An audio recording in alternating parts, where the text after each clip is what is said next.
अध्यक्ष महाराज आमचे स्नेही नाना भाऊ बोला. नाना भाऊ अभिनव पवारांनी जो प्रस्ताव आपल्याबद्दलचा मांडला त्याला माझं समर्थन करतोय अध्यक्ष महाराज. पण विशेष करून स्थगनच्या बाबतचा इश्यू महत्त्वाचा असा आहे की अध्यक्ष महाराज आता कुठलंही मोबाईल ॲप आपण ओपन करा तर ऑनलाईन रमी हे आपल्याला पाहायला मिळते अध्यक्ष महाराज. आणि ऑनलाईन रमीच्या बाबतचं कारण की बाकी राज्यात नाही आहे जेवढं आपल्या राज्यात आहे. काल 2 मुलांनी या ऑनलाईन रमीच्या माध्यमातून त्यांच्या आत्महत्या झाल्यात.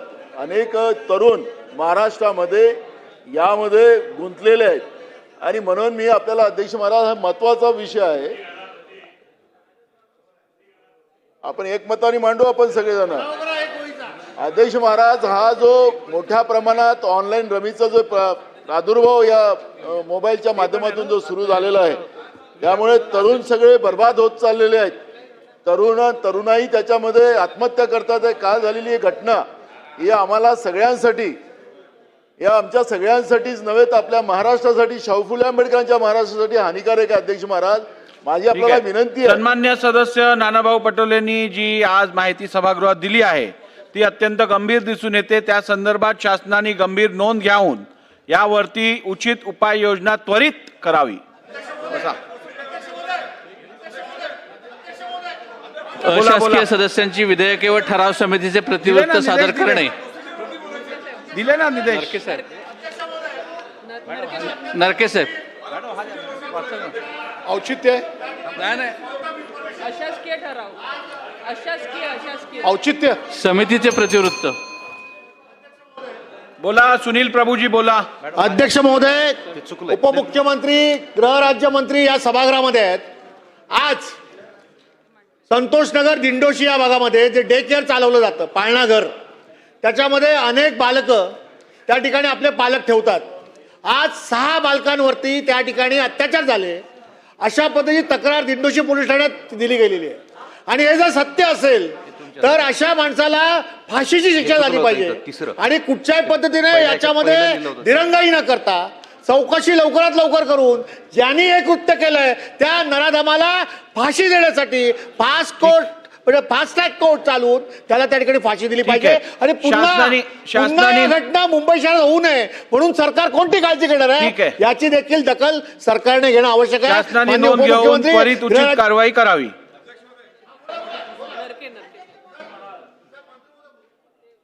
सन्माननीय सदस्य सुनील प्रभू यांनी जी माहिती दिलेली आहे आजच्या आजच त्या बाबतीमध्ये कठोर कारवाई करण्यात येईल. दोषींवरती सदर गुन्हे दाखल करून त्यांच्यावरती कडक कारवाई करण्यात येईल.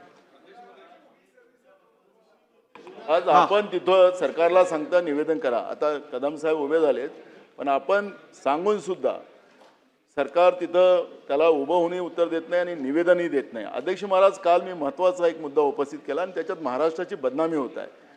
मंत्रालय नाशिक आणि ठाणे हे हनी ट्रॅपचं केंद्र बनलेलं आहे अध्यक्ष महाराज. आणि राज्याचे महत्त्वाचे कागद गोपनीय कागद या एंटी सोशल मुवमेंटच्या हातात चाललेले आहेत. मला कोणाचं चरित्र करा माझ्याजवळ अध्यक्ष महाराज माझ्याजवळ पेन ड्राईव्ह पण आहे. मला ते दाखवायचं नाही आहे तो विषय नाही आहे अध्यक्ष महाराज. मला कोणाचं चरित्रहरण करायचं नाही आहे. पण ज्या पद्धतीनं दाखवा म्हणाल मंत्री महोदय तर दाखवू टाकू तुमचं सरकारचं मत असेल तर.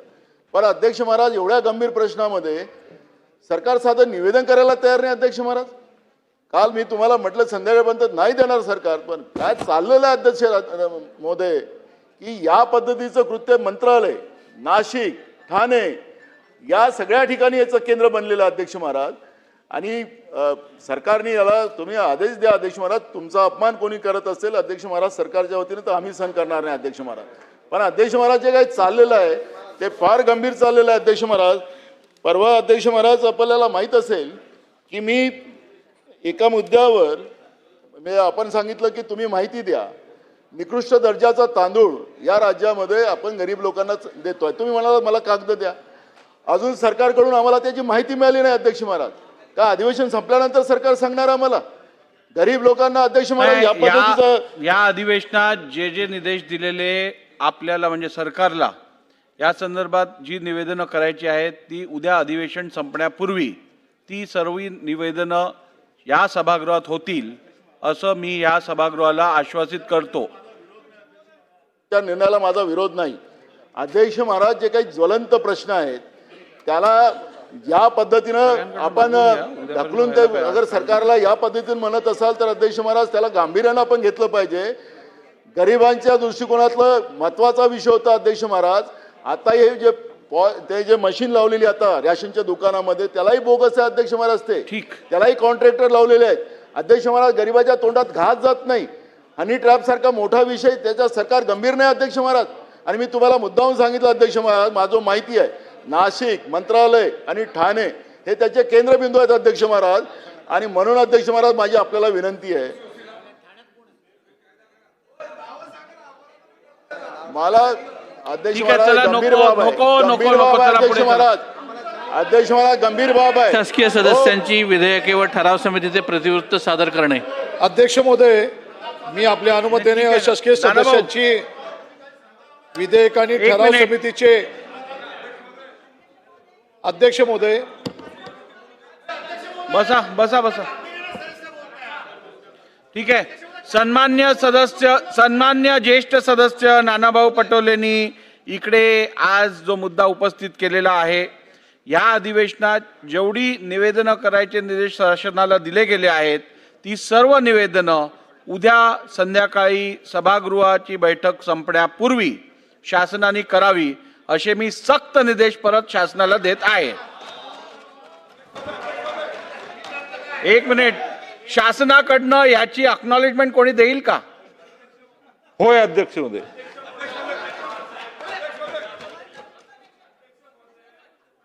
नाशिकचं हनी ट्रॅपचं प्रकरण फार गंभीर आहे. राठोड कसं होय म्हणू शकतात त्याला? अध्यक्ष महोदय, माननीय उपमुख्यमंत्री महोदयांच्या सारख्या दर्जाच्या माणसाने सभागृहाला आणि महाराष्ट्राला आश्वस्त करावं.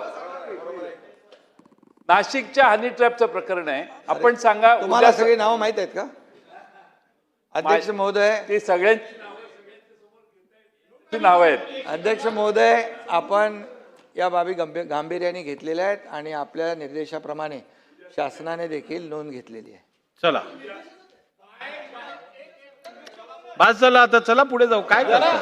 मी उभा राहिलो की तुमची पुढे जाता म्हणून मी उभाच राहत नाही. तुम्ही उभे राहिलात की बाकी पुढे जात नाही म्हणून मला बोलायला लागतं. बसा. बसू. पुढे जाऊ ना आता. असं की राज्याचे उपमुख्यमंत्री महोदय, हा विषय आम्ही गांभीर्याने घेतलेला आहे आणि याच्यात आम्ही शेवटात जाऊ म्हणून या ठिकाणी सभागृहामध्ये सांगतायत. मी आपल्या ही गोष्ट निदर्शनात आणण्याकरता झटकन उभा राहिलो की या संदर्भामध्ये राज्याचे गृहराज्यमंत्री यांनी काल मीडिया समोर जाहीर विधान केलंय की नाशिकच्या माणसानं सुद्धा दिलेली तक्रार मागे घेतली आणि ठाण्याच्या माणसांनी सुद्धा तक्रार मागे घेतली आणि आपसामध्ये सेटलमेंट करून हा विषय संपला असं गृहराज्यमंत्री म्हणतात. आणि राज्याचे उपमुख्यमंत्री म्हणतात आम्ही हा विषय गांभीर्याने घेतलेला आहे. तुम्ही सभागृहाची दिशाभूल करत नाही ना दोघे जण? अध्यक्ष महोदय, हे मला सांगायचं आहे एवढ्या गंभीर प्रश्नावर, म्हणून मी उभा राहिलो, नाही तर मी उभा राहिलो नसतो. बोला मंत्री महोदय. काय महोदय, मी ज्या केसच्या बद्दल माहिती दिली, मुळात ती तक्रार ही कुठली हनी ट्रॅपच्यावर तक्रार नव्हती. ती तक्रार वेगळी होती आणि त्या बाबतीमध्ये जर का ज्यांनी तक्रार दिलेली आहे, ज्यांच्याविरुद्ध तक्रार दिलेली आहे, दोघांमध्ये जर का कॉम्प्रोमाइज झालं तक्रार मागे घेतली गेली. इतकं सिंपल आहे. ही तक्रार हनी ट्रॅपची नव्हती. आता बास झाला. आता किती वेळ तुम्ही याच्यावर घालवणार आहात? महोदयांच्या ठीक आहे, चला पुढे चला. अध्यक्ष महोदय, नरके साहेब बोला. अध्यक्ष महोदय, मी आपल्या अनुमतीने त्यांनी उत्तर अशासकीय दिलं नाही, सदस्यांची स्पष्टीकरण विधेयक आणि दिलंय. ठराव समितीचे तिसरे प्रतिवृत्त सादर करतो. शुक्रवार दिनांक 18 जुलै 2025 रोजीच्या दिवसाच्या कामकाजाच्या क्रमात दाखविण्यात येणाऱ्या अशासकीय ठरावांना व अशासकीय विधेयकांना द्यावयाचा वेळ ठरविण्याकरता समितीची बैठक झाली. अशासकीय कामकाजाची एकूण 2.5 तासाचा वेळ उपलब्ध आहे. त्यापैकी विधानसभेकडे पुनर्प्रस्तावाकरता असलेल्या 2 अशासकीय विधेयकांना 4 मिनिटे, तसेच विचारात असलेल्या 2 अशासकीय विधेयकांना 13 मिनिटे व उर्वरित 120 मिनिटांचा वेळ पुढील प्रमाणे अशासकीय सदस्यांना देण्यात यावा. 1. डॉक्टर नितीन राऊत विधानसभा सदस्य यांचा ठराव क्रमांक 103 20 मिनिटापेक्षा जास्त नाही. 2 धनंजय मुंडे विधानसभा सदस्य यांचा ठराव क्रमांक 33 20 मिनिटापेक्षा जास्त नाही. 3 राजकुमार बडोले विधानसभा सदस्य यांचा ठराव क्रमांक 43 20 मिनिटापेक्षा जास्त नाही. 4 राजकुमार बडोले विधानसभा सदस्य यांचा ठराव क्रमांक 39 20 मिनिटापेक्षा जास्त नाही. 5 ॲडव्होकेट पराग आळवणी विधानसभा सदस्य यांचा ठराव क्रमांक 50 20 मिनिटापेक्षा जास्त नाही. तुम्ही बसा, मी तुम्हाला लगेच संधी देतो. Shri Prashant Very Thakur good. यांचा ठराव क्रमांक 151 20 मिनिटापेक्षा जास्त नाही. यापैकी कोणत्याही ठरावाचा वेळ वाचल्यास तो त्यापुढील क्रमांकाच्या ठरावाला देण्यात यावा अशी ही समिती शिफारस केली आहे. अशासकीय विधेयके आणि ठराव समितीच्या तिसरे प्रतिवृत्त सभागृहास सादर झाले. शासकीय विधेयक आणि ठराव समितीचे तिसरे प्रतिवृत्त सभागृहाला संमत आहे असा मी आपल्या अनुमतीने प्रस्ताव मांडतो. प्रस्ताव असा आहे की अशासकीय विधेयके आणि ठराव समितीचे तिसरे प्रतिवृत्त सभागृहात संमत आहे. प्रश्न असा आहे की अशासकीय विधेयके आणि ठराव समितीचे तिसरे प्रतिवृत्त सभागृहात संमत आहे काय? अनुकूल असतील त्यांनी होय म्हणावे, प्रतिकूल असतील त्यांनी नाही म्हणावे. होयचे बहुमत आहे, होयचे बहुमत आहे. प्रतिवृत्त संमत झाला. बोला मला पॉइंट ऑफ प्रोसिजरवरती बोलायचं आहे. बोला. अध्यक्ष महोदय, काल सभागृह संपत असताना तालिका अध्यक्षांनी सांगितलं की उद्या सभागृह 9:30 वाजता भरेल. ते अडेंडम काढून आपण 9चा वेळ केलेला. ऐकून घ्या ना, मला संपू तर द्या. ते का ते सीटचा अवमान होत आहे म्हणून मला जमत नाही. एकदा दिल्यानंतर 9:30 वाजता आणि लक्षवेधी घेण्यात येईल असं त्यांनी जाहीर केलं होतं. रात्री 1 वाजतापर्यंत कार्यक्रम पत्रिका छापण्यात आली नव्हती. At a time when you are trying to give the justice, if these people are going to behave in such way, how the things are going to work? अध्यक्ष महोदय, मला फक्त हेच करायचं, एक प्रोसिजर काढायचा मुद्दा यासाठी आहे की माझा अर्ध्या तासाची चर्चा लावण्यात आली होती आणि त्या अर्ध्या तासाची चर्चामध्ये मी पार्टिसिपेट होऊ शकलो नाही कारण मला माहिती मिळाली नाही. म्हणून ही अर्ध्या तासाची चर्चा आज सभागृह संपल्यापर्यंत किंवा उद्या तुम्ही लावणार अशी मला ठीक आहे. बोला की उद्या, आज की उद्या? आज सकाळी 9 वाजता. 1 मिनिट, बसून घ्या, बसून घ्या, बसून घ्या. खोसकर साहेब बसून घ्या. अहो बसून घ्या. काल सभागृहाची बैठक संपण्यापूर्वी आजच्या कामकाजासंदर्भात तालिका अध्यक्षांनी काही घोषणा केलेली. त्यानंतर माझ्या दालनात ज्या वेळेला मी कार्यक्रम पत्रिका बघितली तेव्हा आपण अडेंडम काढून ती ऑर्डर ऑफ द डेमध्ये 9 वाजता चर्चा सुरू करणार असे निर्देश दिलेले. त्याच्या अनुषंगाने ऑर्डर ऑफ द डे आपण रात्री उशिरा असेल, परंतु ठीक आहे उशिरा असेल, परंतु आपण ती लोड केलेली. तर हे झाल्यानंतर सकाळी 9 वाजता अर्धा तास चर्चा आपण घेतलेल्या, त्यात एक अर्धा तास चर्चा मला वाटतं झाली, 2 झाल्या आणि उर्वरित 1-2 ज्या राहिलेल्या त्या आपण आजच्या कामकाजाच्या मध्ये घेणार असं सांगितलेलं. त्या आपण चर्चा आज घेऊ नाहीतर उद्या घेऊ, पण अधिवेशन संपण्यापूर्वी त्यात उरलेल्या 1-2 ज्या अर्धा तास चर्चा असतील त्या आज किंवा उद्या आपण घेऊ.